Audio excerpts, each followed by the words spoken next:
আসসালামু আলাইকুম। Welcome back to my channel. আশা করি সবাই ভালো আছেন। শারমিন কিচেনে সবাইকে স্বাগতম। আবারও নতুন রেসিপি নিয়ে আপনাদের মাঝে শেয়ার করব। আর নয় দোকান থেকে এই আলুর সিঙ্গারা আজ থেকে আপনারা ঘরেই তৈরি করে নিতে পারেন, একদম পারফেক্ট দোকানের মতো। দোকানের এই সিঙ্গারা আপনারা যদি খান তাহলে অনেক সময় দেখেন অনেক পুরনো আলুর ভর্তাটা ভিতরে দিয়ে দেয় বা তেলটা পুরানো হয়ে থাকে, তারা আর বাজার থেকে কিনে খাবেন না, করে যে কোনো সময় রান্না করে নিতে পারেন।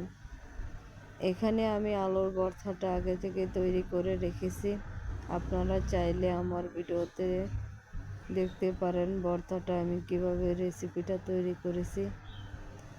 এখানে আমি তৈরি করে নিলাম 2 কাপ ময়দা দিয়ে একটি ডো তৈরি করে আগে থেকে রেখেছি। আপনাদেরকে ভিডিওটা বড় হওয়ার জন্য বেশি বড় হয়ে যাবে, তার জন্য এখানে আমি স্কিপ করেছি। আমি এখন রুটি তৈরি করে নিব। আমরা রেগুলার যে রুটি তৈরি করে খাই সেমন মোটাই আমি তৈরি করে নিব, বেশি বড় সাইজ করব না, আমি লম্বালম্বিভাবে তৈরি করব। একটা রুটি দিয়ে আমি 2টা সিঙ্গারা তৈরি করে নিব। একদম সহজ পদ্ধতিতে আপনারা তৈরি করতে পারেন, কোনো রকম ঝামেলা ছাড়াই আপনারা এই আলুর সিঙ্গারা তৈরি করতে পারেন। পোড়া তেলের সিঙ্গারা না খেয়ে একটি হেলদি বা পুষ্টিকরভাবে আপনারা তৈরি করতে পারেন। এটার ভিতরে আপনারা চাইলে সবজি ইউজ করতে পারেন, ভর্তা স্কিপ করে সবজি ইউজ করতে পারেন। এখানে আমি মাঝখান দিয়ে রুটিটা কেটে নিয়ে একটি কোনাকুনি শেপ দিয়ে নেব। কোনাকুনি শেপ দেওয়া হয়ে গেলে এখানে আমি যে পুরটা তৈরি করেছি ভিতরে আমি আলুর পুরটা দিয়ে দিব। অবশ্যই কাজটা আমি যেভাবে করতেছি দেখে ফলো করে করবেন, তাহলে আপনাদের পারফেক্টভাবে এই সিঙ্গারা তৈরি হবে। অনেকে এই সিঙ্গারা তৈরি করার সময় কিভাবে ভাঁজ করতে হয় তা জানেন না। আমার কাজটা অবশ্যই ভিডিওতে আপনারা দেখতে পাচ্ছেন আমি কিভাবে কাজটা করতেছি। সিঙ্গারা একদম সহজ, যারা পারেন না তারা একবার হলো ভিডিওটা দেখবেন, দ্বিতীয়বার আপনাদের আর দেখা লাগবে না, এতটাই সহজভাবে আপনাদের সাথে শেয়ার করেছি।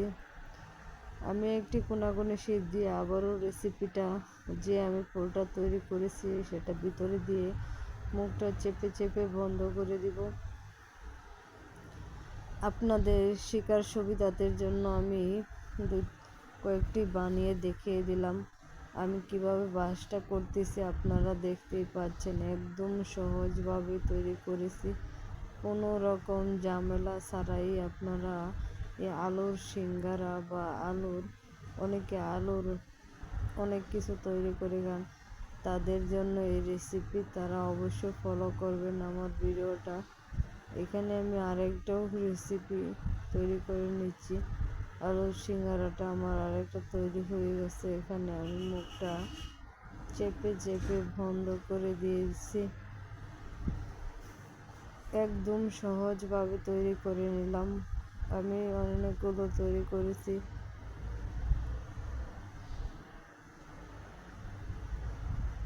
সবগুলো আমার তৈরি করা হয়ে গেছে, এখন বেজে নেওয়ার পালা। আগে থেকে গরম করা তেল আমি রেখেছি। তেলের পরিমাণটা এখানে 2 কাপ পরিমাণ তেল আছে, আপনারা চাইলে কম বেশি করে ইউজ করতে পারেন। অবশ্যই তেলের পরিমাণটা বেশি দেওয়ার চেষ্টা করবেন, তাহলে আপনাদের যে আলুর সিঙ্গারা ভিতর পর্যন্ত মুচমুচে থাকবে অনেক টাইম সময়। অনেকে জানতে চাচ্ছেন সিঙ্গারা তৈরি করার সময় অন্য কোনো মশলা অ্যাড করেছি কিনা। এখানে আমি কোনো ধরনের মশলা ইউজ করি নাই, একদম সহজভাবে তৈরি করে নিয়েছি। আপনারা শেষ পর্যন্ত ভিডিওটা দেখবেন, তাহলে বুঝতে পারবেন কতটা সুন্দরভাবে আমি। যারা বাহির থেকে ভাজা পোড়া খেতে চান তাদের জন্য এই রেসিপি, তারা আর বাজার থেকে কিনে খাবেন না, আপনারা যে কোনো সময় এই রেসিপি তৈরি করে নিতে পারেন। আমার ব্রাউন করা ভাজা হয়ে গেছে এবং ছেঁকে নিব সবগুলো।